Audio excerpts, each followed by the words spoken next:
एक काणा कर्ण तपस्वी था, उसने 22 लाख वर्ष तक तप किया। फिर उसके लिए विमान आया लेने के लिए। अब चलो तुम याद किए हो धर्मराज दरबार में, चलो। उसको इतना अभिमान हो गया था कि मेरे जैसा जाजुल तप किसी ने नहीं किया होगा। रास्ते में एक पत्थर पर शिला थी, एक पत्थर का बहुत बड़ी पत्थर था और उसके चारों तरफ उन पार्षदों ने कहा, जो उसको लेने आए थे वो दूतों ने कहा कि तपस्वी जी आप इस परशिला के चारों तरफ एक परिक्रमा देकर आओ, ये नियम है। अब वो काणा कर्ण तपस्वी उस परशिला के चारों तरफ चलने लगा। उसने देखा वैसे ऐसे 18 करोड़ काणे कर्ण अपना नाम लिख गए हुए थे, मैंने इतने हजारों वर्ष तप किया, मैंने इतने लाखों वर्ष तप किया। तब उस काणे कर्ण ने के मन में ये आई कर तेरे की तेरे से एक जाजुल तपस्वी है, तेरा तप तो कुछ भी नहीं। एक उसका भी मान तोड़ा। फिर धर्मराज के दरबार में जब गया, धर्मराज ने कहा, न्यायाधीश ने कहा कि भाई तपस्वी जी कि तूने इतने वर्ष तक तप किया। कहाँ जी तप किया? कहने लगे कि अब और इतने वर्ष तक राज्य किया। तो कहने लगा धर्मराज के मैं न्याय करूं या रहम करूं, अदल करूं, अदल माने न्याय, अदल करूं या फजल करूं, फजल माने रहम। अब देखो बुद्धि भ्रष्ट होती है इंसान की। अब क्या मन में आता है उस तपस्वी के कि ये रहम क्यों कराऊं इससे, मैंने ही तप किया और मैंने ही राज्य प्राप्त किया, अब ये इसमें रहम की क्या आवश्यकता पड़ेगी।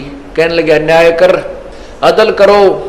वो कहता है कि मैंने 22 लाख वर्ष तप किया, इतने वर्ष राज्य किया, तो इसमें रहम की क्या आवश्यकता है, आप न्याय करो।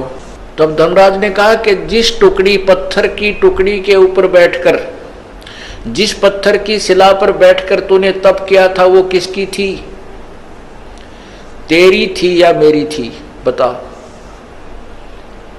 अब वो ये कहे कि मेरी थी, तो धर्मराज कहता कि लाया क्यों नहीं, फिर उसने अपनी साथ में तेरी थी। तो तब उसने कहा वो तो महाराज आपकी थी, तो भाई मेरी उस टुकड़ी का अब तू किराया दे मुझे। उस टुकड़ी को 22 लाख वर्ष तक अपने सिर पर रख, तब न्याय होगा। तब कहता है रहम करो, अब रहम करो। ने बोला रहम करूं तो मैंने अपने सिर पर रखनी पड़ेगी भाई, यह गलती मैं नहीं कर सकता। उसको सर्प बना दिया और 22 लाख वर्ष तक वो मरता रहा, जीता रहा और उस टुकड़ी के नीचे उसका वास रहा।